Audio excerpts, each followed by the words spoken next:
selamat siang Pak dan teman-teman. Kami dari kelompok 3 akan mempresentasikan hasil diskusi kami dengan materi Sistem Manajemen Agribisnis. Saya akan membawakan materi yang pertama. Perkenalkan, nama saya Maria Natalia Demone. Pokok pembahasan yang akan kita bahas pada hari ini adalah yang pertama, upstream agribisnis atau subsistem manajemen agribisnis bahan baku agribisnis. Yang kedua, on-from agribisnis. Yang ketiga, downstream atau off-from agribisnis. Yang keempat, supporting system atau subsistem jasa pendukung. Yang kelima, teknologi application atau penggunaan teknologi. Dan yang keenam, outcome atau hasil. Yang pertama, upstream agribisnis atau subsistem manajemen pengadaan bahan baku agribisnis. Sebelum melakukan proses produksi, baik di lahan maupun di perusahaan atau agroindustri, terlebih dahulu dilakukan proses pengadaan bahan baku, di mana sistem tersebut merupakan upstream agribisnis atau hulu atau input untuk kegiatan industri yang menghasilkan subprodi atau sarana produksi. Pertanian primer berupa industri agrokimia atau pupuk dan pestisida, industri agrootonomis atau mesin dan peralatan pertanian, dan industri pembenihan dan pembibitan. Yang berikut, manajemen pengadaan bahan baku agribisnis dibagi menjadi 3. Yang pertama, pembelian bahan baku. Yang kedua, penyimpanan bahan baku. Dan yang ketiga, penyediaan atau inventory. Yang berikut, on-from agribisnis. Produk dapat dinyatakan sebagai perangkat prosedur dan kegiatan yang terjadi dalam penciptaan produk atau barang atau jasa, baik berupa kegiatan usaha tani maupun kegiatan publikasi, sehingga tidak begitu sukar mengkaji manajemen produksi atau operasi agribisnis sebagai pendukung dari proses produksi. Pada masa awal perkembangan disiplin produksi agribisnis, usaha tani dan pabrik lah yang paling menguntungkan, dan kemajuan ilmu pengetahuan dan teknologi atau iptek. Perkenalkan, nama saya Noni Nuhalan. Saya sebagai pemateri kedua, saya akan melanjutkan materi yang sudah dibawakan oleh pemateri pertama. Materi yang pertama adalah fungsi-fungsi manajemen produksi pada agribisnis. Ada 4 fungsi. Yang pertama, fungsi pertama yaitu fungsi perencanaan.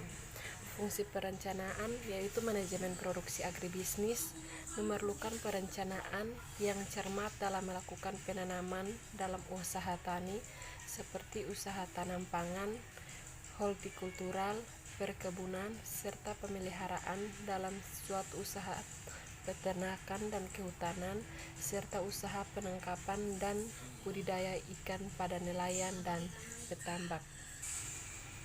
Berikut fungsi yang kedua yaitu fungsi pengorganisasian.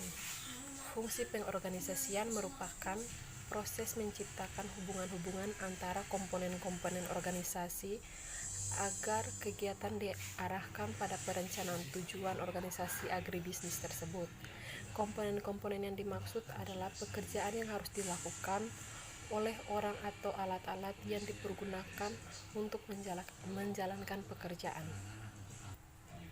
Fungsi yang ketiga yaitu fungsi pengarahan. Directing dalam produksi agribisnis merupakan fungsi manajemen yang dapat berfungsi bukan saja agar karyawan melaksanakan tugasnya dalam kegiatan produksi, melainkan dapat pula mengkoordinasikan kegiatan produksi agribisnis pada berbagai unsur agar efektif tertuju kepada realisasi tujuan yang ditetapkan sebelumnya.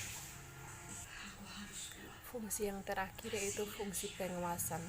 Pengawasan produksi dapat dilakukan pada saat mulai penanaman, proses produksi, panen, dan pasca panen agar proses tersebut dapat berjalan sesuai dengan rencana yang sudah ditetapkan sebelumnya Sebab apabila terjadi kesalahan-kesalahan prosedur lapangan, maka dapat dengan segera memperbaiki agar lebih efektif dan efisien. Yang berikut downstream atau off-farm agribusiness. Pengelolaan hasil pertanian merupakan komponen kegiatan agribisnis untuk menghasilkan prosedur sekunder setelah produksi pertama primer. Banyak pula petani yang tidak dapat melaksanakan pengelolaan hasil yang disebabkan oleh berbagai hal. Padahal disadari bahwa kegiatan pengelolaan penting karena dapat meningkatkan nilai tambah. Seringkali ditemui hasil pertanian yang langsung dijual atau tidak melalui pengelolaan hasil. Karena mereka ingin mendapatkan uang kontan untuk keperluan mendesak sehingga nilai tambah hasil pertanian tersebut menjadi lebih rendah. Sebagai contoh dapat ditemui petani kakao yang telah panen dan dikeringkan kemudian dijual. Cara tersebut menurunkan nilai tambah jika tidak dilakukan proses fermentasi. Yang berikut subsistem jasa pendukung atau supporting subsystem. Ada 7 subpendukung dalam subsistem pendukung, yaitu yang pertama finansial industri. Bank atau bank agribisnis, peran bank khususnya bank-bank pemberi kredit usaha pertanian terhadap subsektor usaha pertanian atau usaha tani, melaut dan berternak juga bertujuan untuk meningkatkan produk primer dan subsektor dalam hasil pertanian agroindustri. Yang kedua, infrastruktur. Untuk lebih berkembang dan efisiensinya kegiatan operasional dari sistem manajemen agribisnis, diperlukan infrastruktur berupa jalan, jembatan, kawasan agroindustri, dan penyediaan air listrik dan sebagainya. Subsistem pendukung yang ketiga yaitu sumber daya manusia. Keberhasilan sektor usaha agribisnis tidak lepas dari faktor sumber daya manusia atau SDM. Agribisnis sebagai pelaku pengembangnya.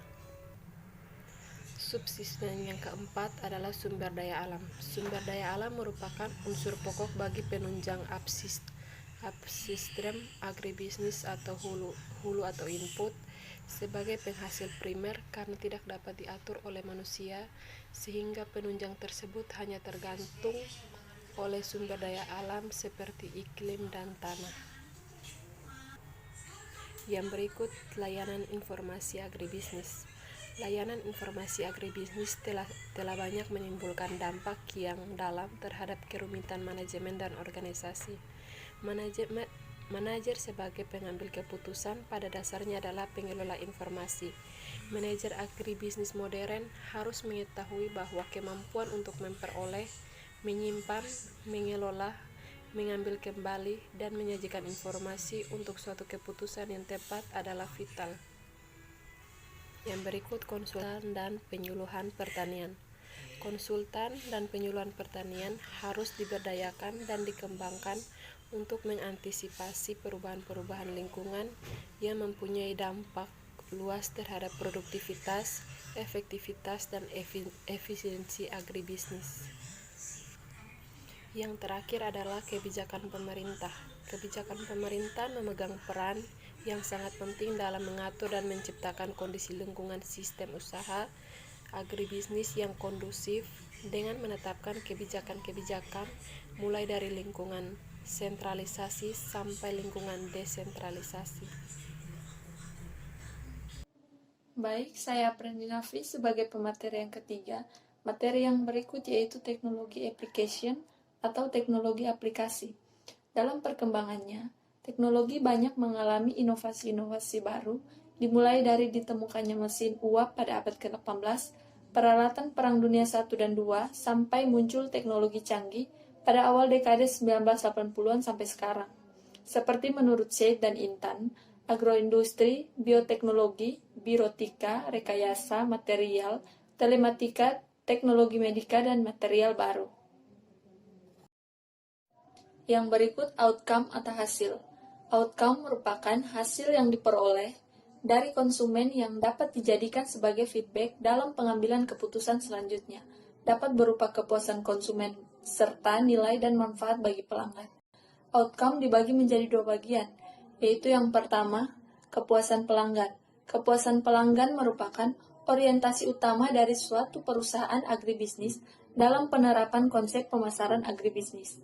Jika terjadi pembelian berulang, maka konsumen dapat dinyatakan puas terhadap produk tersebut. Yang kedua yaitu nilai dan manfaat bagi pelanggan, yaitu customer value merupakan manfaat atau nilai yang didapat oleh konsumen yang diperoleh dari produk agribisnis berupa barang dan jasa. Jadi, bukan hanya kepuasan yang diperoleh, tapi manfaatnya juga dapat diperoleh, misalnya agribisnis pangan, dengan mengonsumsi produk pangan akan mendapatkan kepuasan dan manfaat memenuhi kebutuhan tubuh.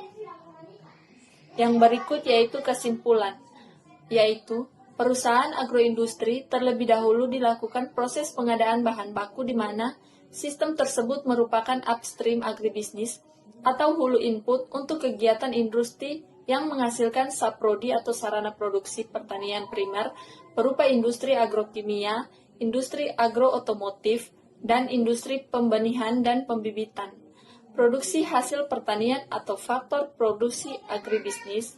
Hasil pertanian sering disebut sebagai korbanan produksi agribisnis, serta faktor produksi tersebut dikorbankan untuk menghasilkan produksi agribisnis. Sekian dari presentasi kelompok kami. Terima kasih.